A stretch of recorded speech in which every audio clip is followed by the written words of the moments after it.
La fête de l'Internet, toute cette fin de semaine, plus d'1 millier d'initiatives dans toute la France pour faire connaître et faire aimer ce nouveau moyen de communication qui est en soi une véritable révolution. Révolution qui touche tous les domaines, y compris celui du commerce. On peut désormais tout acheter et tout vendre sur Internet. Jean-Claude Alanic, André Issora. Une envie de fêter le printemps en pleine nuit en commandant des fleurs. Sur Internet, tout est possible et tout est ouvert 24 heures sur 24. Il suffit de surfer à la recherche d'un centre commercial virtuel, comme celui-ci, qui rassemble 650 boutiques où l'on trouve de tout. Un simple clic sur la souris et le consommateur peut commencer sa partie de shopping électronique. Parmi les sites les plus fréquentés, les boutiques de vin. Et comme tout se passe sur l'ordinateur sans ouvrir de magasin, c'est autant d'économies pour les commerçants et les consommateurs. Il y a moins d'intermédiaires entre nous et le client final et on est capable de faire bénéficier au client final de conditions plus avantageuses. Revers de la médaille, le risque de piratage quand on paye avec une carte bancaire. Pour contrer cette nouvelle forme de banditisme informatique, le gouvernement vient d'ailleurs d'autoriser le cryptage pour des paiements sécurisés.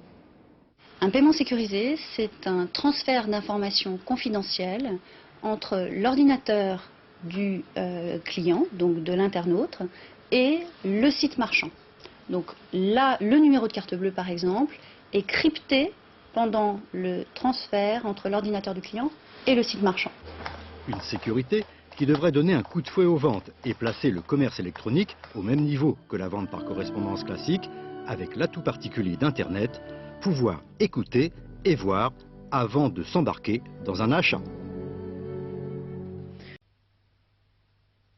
Une envie de fêter le printemps en pleine nuit en commandant des fleurs. Sur Internet, tout est possible et tout est ouvert 24 heures sur 24.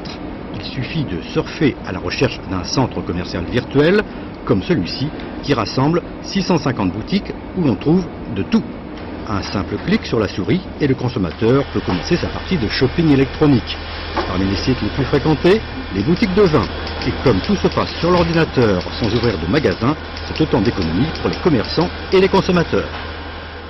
Il y a moins d'intermédiaires entre nous et le client final et on est capable de faire bénéficier au client final de conditions plus avantageuses.